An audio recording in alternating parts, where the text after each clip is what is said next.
Welcome everybody to the Norton Planning Board's meeting of February 15th, 2022, not 2015. That would be going backwards in time. Again, this meeting is being conducted remotely per an order of the Board of Health due to the spike of COVID cases at the beginning of this new year. So it's remote participation only, with the public welcome to participate in that format.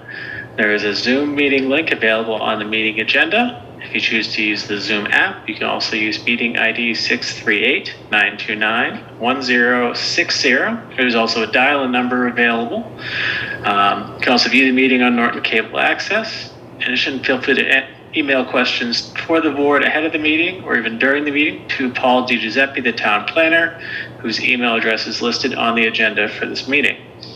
Again, every effort is being made to ensure the public can adequately access the proceedings in real time via technological means. In the event we are unable to do so, despite best efforts, we will post on the Town Norton website an audio, video recording, transcript, or other comprehensive record of the proceedings as soon as possible thereafter. So, again, welcome everybody. We have a short agenda today, so I'll just call us to order and get going on general business in terms of planning board business and policies. Paul, I don't think we have anything necessarily to address at that point. Other than the kind of upcoming elections in April and Springtown Meeting, which we're going to be discussing in a bit. Are there any bills and warrants that we wanted to run through? I don't think there's been anything significant. Not for this meeting, no. Okay. And we did have 2 sets of minutes available. Thank you, Brian, for sending those out. Make sure everybody has had a chance to review those minutes. Again, those were for February the 1st, which was our last meeting, and then going back in time to July the 13th. So we'll go oldest first. Did anybody have any edits for the meeting of July the 13th? I wasn't there, so this was the meeting, Steve, where you were the chair pro tem.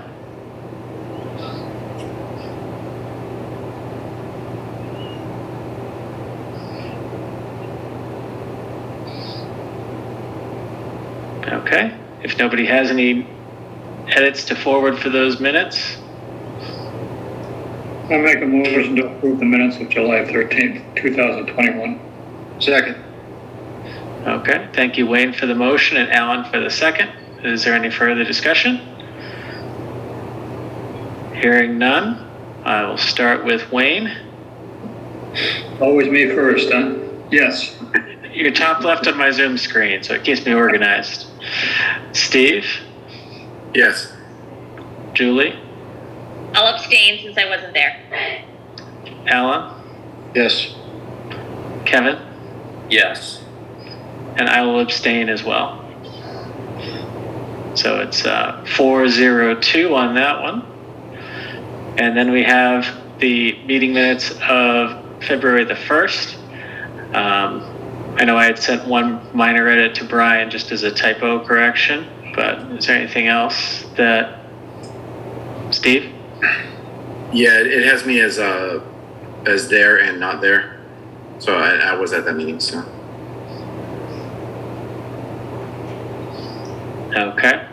So just update the introduction at the top where it lists the members present. If you're able to be there and not there at the same time, that would be impressive, however. Any other edits or corrections for the minutes of the 1st?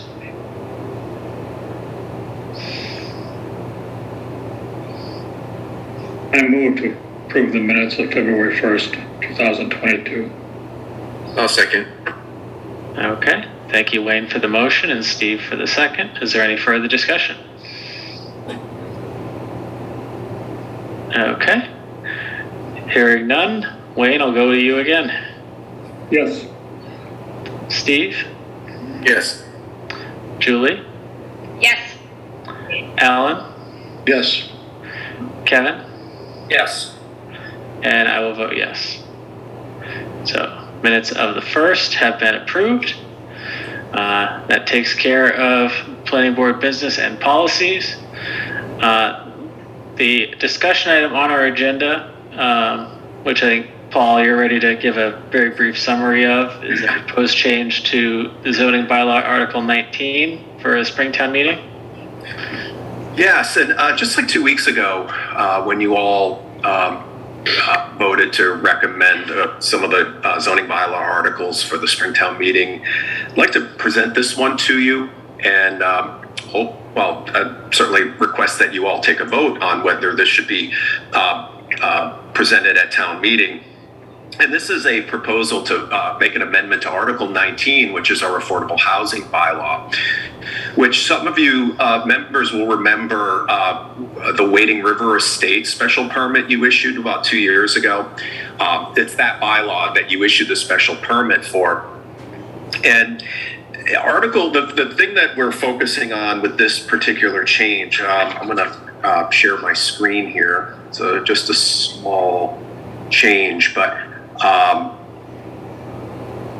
this bylaw actually is what you would call an inclusionary housing bylaw, which actually has a mandate for affordable housing. And what it says is if you're a developer or property owner and you're proposing 6 or more lots, say through an A&R or a subdivision plan, or 6 or more multifamily units, you're required then to provide at least 10% of those units to be affordable.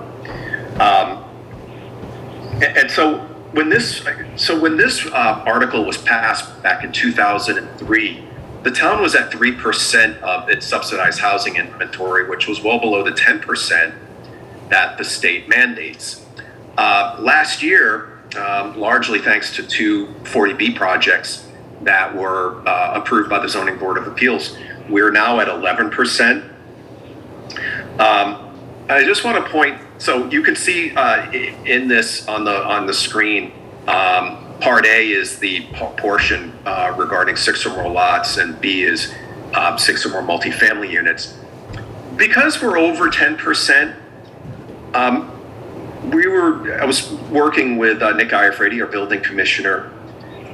We thought, if we're over 10%, it seems like it makes sense that we could put in, if we were able to put in a provision to say that this bylaw article is not required when we're at 10% or at or above 10% of the subsidized housing inventory threshold, this might be a good way. We were noticing, Nick had brought this to my attention that there was someone had talked to him about a project, and we looked back at these provisions and it said, we realized that this is a mandate. And we realized when this provision went into effect 20 years ago, we were not, we were nowhere close to it. But largely due to the 40Bs that have been approved over the last 20 years, we're now over it. And I did some research on this bylaw to see how many times this bylaw has been used. And it's twice in 20 years. As I mentioned, the Wading River Estates, which approved 4 affordable units. And then back in 2015, there were, on Oak Street, there was a project that resulted in 2 constructed units. But I want to point out, Wading River Estates, I just checked online, that property is still for sale. And it's been for sale the day after you approved this permit back in 2020. So in 20 years, this bylaw has resulted in 2 constructed units and 6 overall that have been approved. So our thought was, we're over 10%, we're in good shape. Why have this potentially be a problem with potential projects that could be coming forward? And there are a few projects that we've been meeting with applicants for that will trigger this. And, we just felt that this provision It may be a little bit outdated, but again, this doesn't go away. If we drop below 10%, then this provision comes back in to effect, although, again, its effectiveness has been pretty limited. So I don't, I don't know if I'd like to open it up for questions right now, if you have any. So it's just the underlined section that's being added? Yes, Okay. right. Mr. Chair, so the applicability here is clear, but the rest of the article, can you just give us an overview of what this article does? Sure. Yeah, thank you. Oh, can you see that? Yes. Okay, so I'm sorry, can you see the bylaw? The Word document? Yeah. Oh, no, never mind. Let me stop sharing and start sharing again. So I'm going to pull up the bylaw itself as it currently stands. Great. Right, so this will get to Kevin's question. So this is the intent language. As you can see here, it's to provide affordable housing that's affordable to low and moderate income households, and is intended that these units resulted from this bylaw should qualify as local initiative units.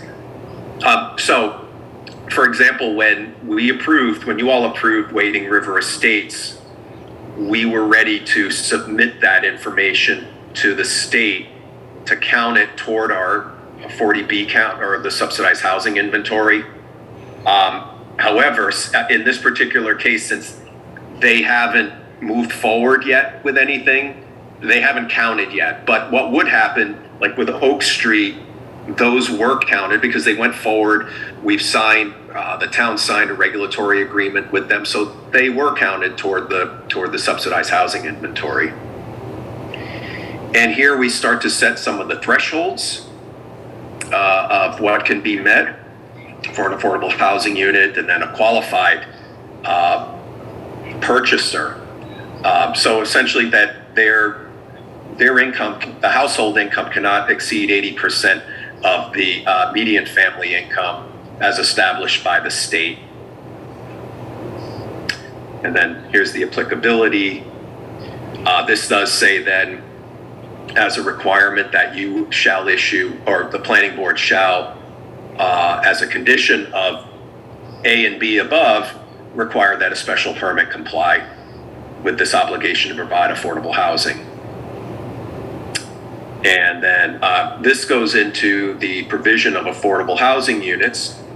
You'll see with letter B that at least 10% of the lots or the units shall be subject to it.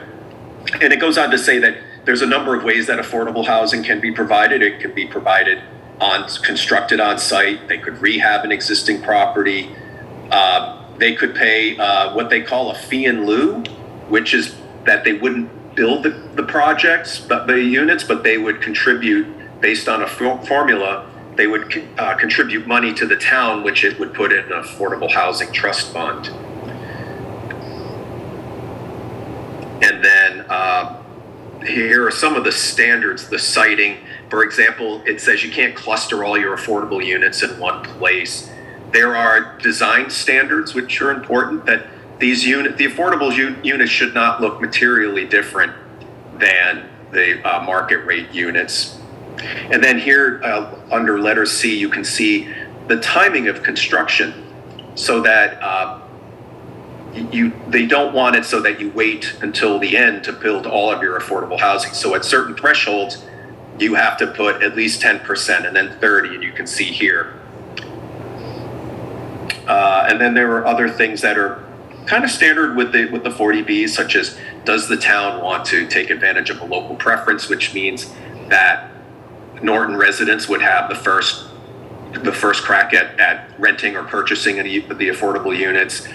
The marketing plan would have to be created that the Department of Housing and Community Development would have to support. And then some other aspects, again, the calculation of the fee in lieu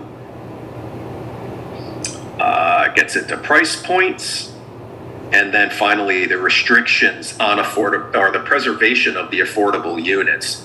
So when any project that's a subsidized housing unit gets approved, the town has to enter into an agreement with the developer, and the state signs off on these regulatory agreements, which puts out the conditions by which that unit has to remain affordable. So let's say, for example, you have a unit, an affordable housing unit that's rented, and the renter leaves. The company managing that residential unit has to make it available to an income qualified person or family. And those units have to remain affordable.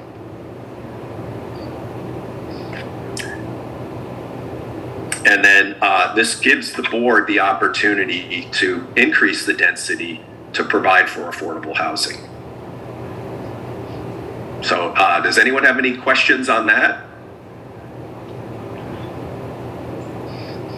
So Paul, since 2003, does this mean that any land that has been divided up through a special permit approval had to have had some kind of an affordable housing component to it? Yes, my reading of it. So I realize, and this is on me because this is my position. Since I've been here, there was an A&R that went through a year or two ago that created 6 or 7 lots. We actually, you know how irony and timing go. We just today received an A&R that will be creating 7 new lots. But I'm not aware of any other project that would have triggered it. It's possible. I didn't go back through A&Rs through the history of it, but yeah, that the literal reading of those requirements would be that if we were creating 6 or more new lots and residential, it really does. We coordinated with Amy on this, town council, and the implication really is housing units. It's not clear from the language because it says 6 or more lots, but it is under a housing bylaw, so we would interpret that to mean residential lots. So does this mean that like if somebody owned 20 acres and they wanted to divide it up and have 20 house lots, then this bylaw would kick in and they would be required to have a percentage of those homes be affordable housing? Yeah, and in fact, Kevin, you recall some months ago you saw a presentation on a cluster development on Pine Street, and we look back at that, they were creating well over 20. So in review of that project would be required to provide at least 10% of those units would have to be affordable pursuant to this bylaw. So I wonder if the bylaw, this might be a stretch, but since 2003, could that explain why we haven't had a whole lot of new development, residential development in town? I know there are a lot of factors, but could this be deterring developers from constructing new residential developments in town? I don't have firsthand knowledge of it, but I think anytime, my experience has been when you set a threshold that triggers some new regulations, oftentimes they'll come in right under it. So it's very possible. It is possible. But I also realized that, there were a lot of residential subdivisions in Norton in the 80s and 90s, and it's cooled off since then, the number of new residential subdivisions.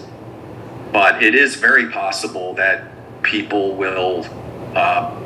would be concerned. I mean, when you're talking about a 6-unit project and all of a sudden one of them has to be affordable, the numbers don't always and frequently won't pencil out, because while their cost of constructing the entire development, their affordable units not going to be that much less, and they probably won't use the high-end granite countertops. They'll use some inferior materials to bring the cost down, they still have to work, get their, when they're applying for their loan, for building the project, some financial company is going to ask, okay, what's your net operating income? And so, obviously the market rates will be what they are, but the affordability, the affordable ones will be a lot less. And so what happens is, in order to make up that difference in the net operating income due to the affordable units, they now have to add that to the price of the market rate housing. And nowadays, that could be, depends on the circumstances, but you could be adding tens or hundreds of thousands of dollars to the market rate units. So projects I saw this in Austin, Texas, and it's certainly a very different market, but when the city of Austin was trying to do various things to promote affordable housing, they would do some things like density bonuses, which, like what you have as an option in this bylaw. They gave some fairly minor bonuses, which we never, in order to promote affordable housing, and they rarely ever got built. But in one area of town, right near the University of Texas, where they gave extensive density bonuses, roughly, let's say, double the size of it, that's when you saw affordable housing getting built. But there was quite a large density bonus. So there, I think, is an example of where, it's not directly answering, does it keep development away? But when the incentives aren't deep enough, you won't see affordable units being built. Great. Yeah, thank you, Paul. I appreciate that. Yeah, I'm in support of this amendment to the article. It makes complete sense to me. I'm just curious of the impact over the last 20 years of this particular article, and we're trying to promote affordable housing, but I wonder if we've been detracting all housing because of this article. So thank you.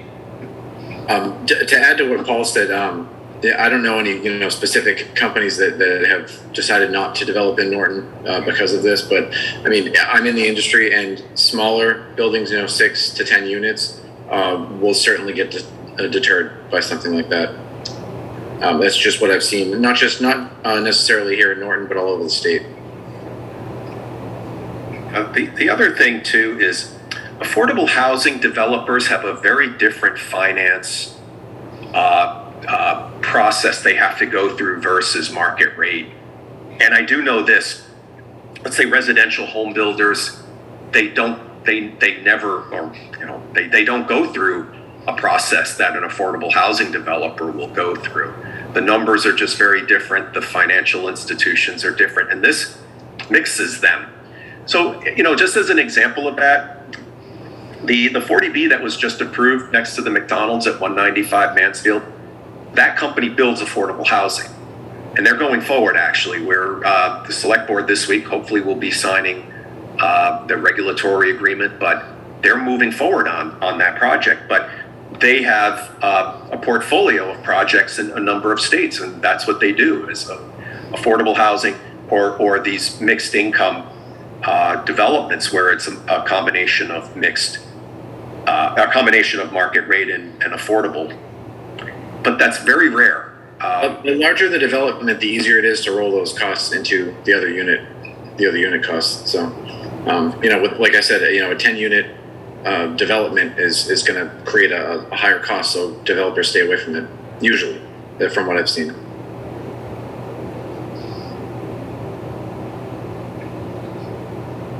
Does anyone else have any questions or comments? So Paul, I have a question. So the underlying text, is that just approved?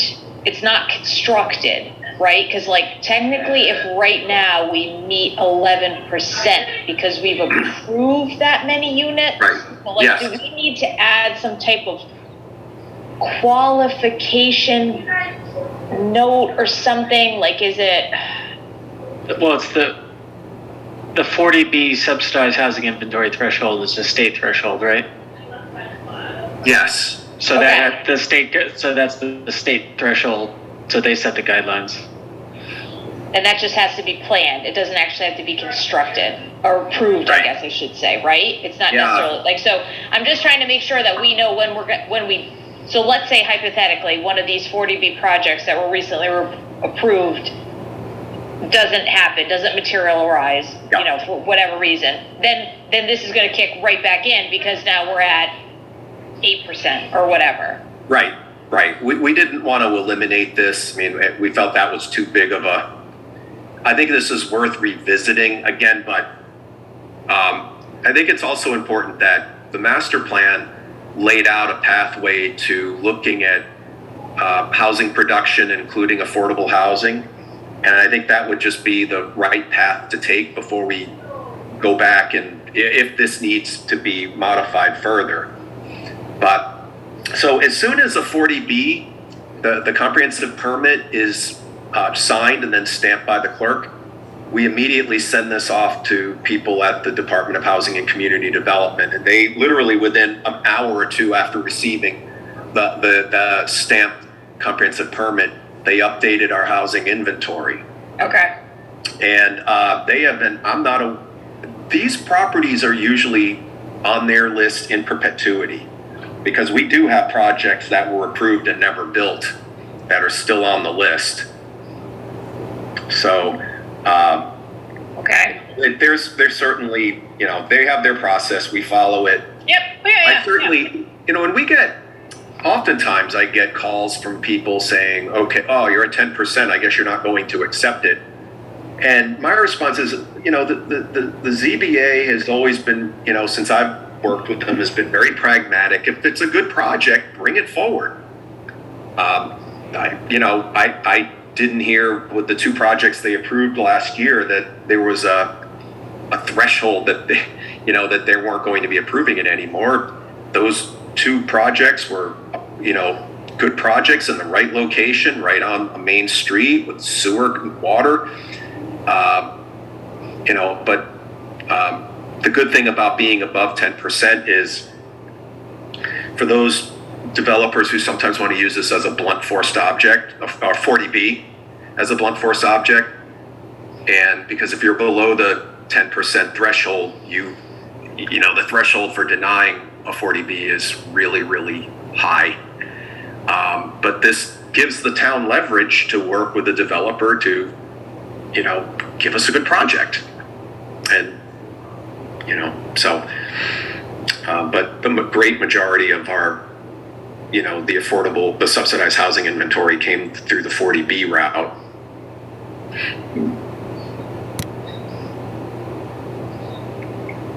A little off subject, Paul and Tim, but hey, Paul, what happened to the local preference on that project?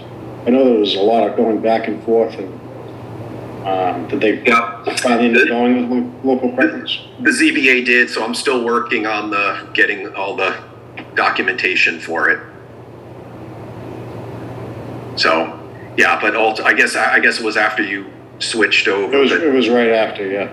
Yeah, that they approved it. Went back, yeah.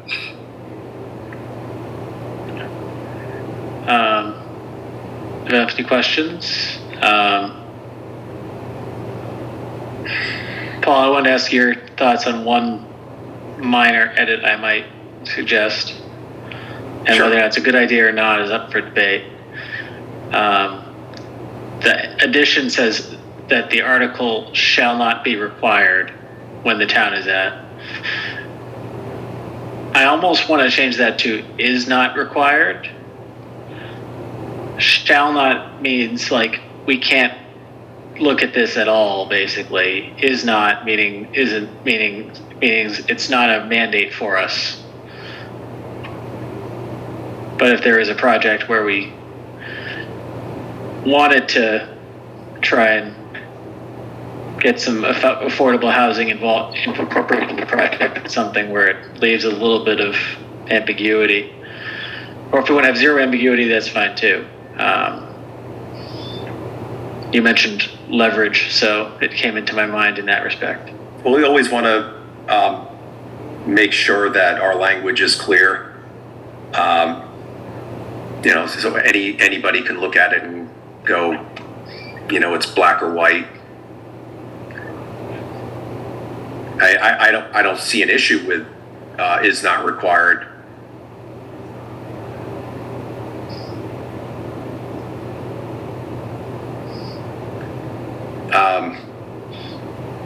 I was also trying to mirror the language from A and B, which does use shall.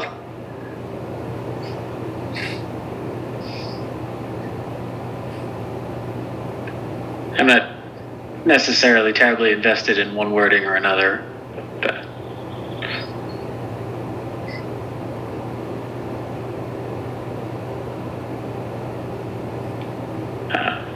mirroring the language above seems to make sense unless anybody feels differently. Otherwise, I think this is a good addition to put in there.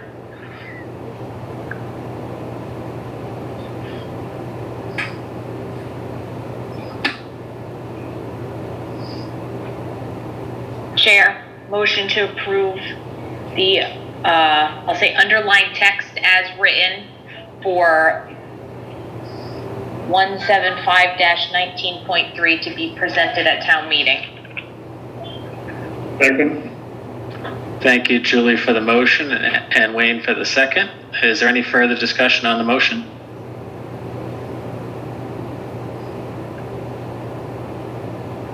Okay. So I will go to the roll. Wayne, I'll start with you again. Yes. Steve? Yes. Julie? Yes. Alan? Yes. Kevin? Yes. And I will vote yes. So that one's going forward.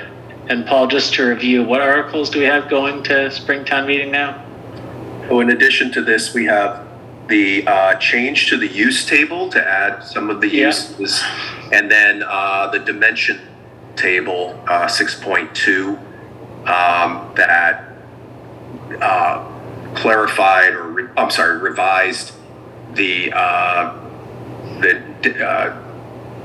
number of units and tying it to the square footage. So we're going with 3 and above, and then made some changes to the lot size for village center, for village commercial, and a couple other dimensional standard revisions to village commercial. Okay, so those 3. Yeah. And then Paul, if we got anything else that was, came in, like via signature, right? Yeah, there's certainly a possibility. There's a very good possibility of a couple of rezonings coming our way. Okay, well, we'll see those when they get to us. When is Springtown Meeting again? June 8th. June 8th. That's it. We got that. Right, it's a Tuesday this time. And so the article... Right, nobody schedule our meeting that night then. Yeah, I don't think we have meetings. You want to past, meet I at think. 6? I think we have meetings scheduled through April, and then maybe one in May, but we're waiting for after the election. Yeah, not yet. We do need one. We don't have it, but we should get one in May, just so if we get anything. We'd like to have that one just as an insurance, so if it comes in, we can get it processed. But it is that time where projects, when people are discussing them with us, that, we have to tell them, April 30th is a new election, and you don't want to be caught in the middle of it. You want to either be done or wait until 1st of May to be heard. So, and Chair, whenever you would like, we do have some new applications that are coming to you soon, if you want, whenever you'd like me to go over them. New applications for? Special permit, site plan. Oh. Okay, yeah, I mean, if they're not coming before the board until after the election, then they'll... No, I mean, we just received these, I'm sorry. So I just didn't know, I could just give, if you'd like, I can just give you a brief of what they are. Sure, yeah, go ahead. Well, we do have one for Lucky Green Ladies on Old Colony Road. This is for marijuana delivery service right behind the auto repair shop. Can't remember the name of the gentleman's name. Anyway, they're coming in. They're taking over an existing space and renovating it, so that'll be coming forward. And then we have a proposal for 100,000 square foot flex space at 196 Mansfield, which is right next to Auto Part International. So we have a peer reviewer with Pat Brennan from Mamrie, who's going to start reviewing that, and so that is. I think we're scheduling those for March 8th, the March 8th meeting, I believe. So they got them in for the deadline, so they'll be coming to you, I believe, your next meeting. And then we have an A&R for property that is owned by Wheaton College right at Reservoir and Mansfield Ave. That's going to create multiple lots. So I'll be in touch with them to talk about this bylaw. But and then we have a special permit for a duplex on Old Colony Road as well. Okay.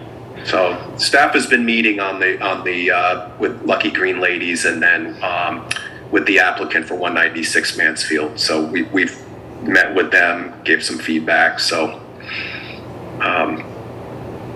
now it's been submitted. Okay. Sounds good. Is there anything else that anybody wanted to add this evening? I'll add a motion to adjourn. That would be something to add. Thank you, Alan, for the motion and Julie for the second. Is there any further discussion on the motion to adjourn? Hearing none. Wayne? Yes. Steve? Yes. Julie? Yes. Alan? Yes. Kevin? Yes. And I will vote yes. Thank you very much, everyone. We will see everybody at our next meeting.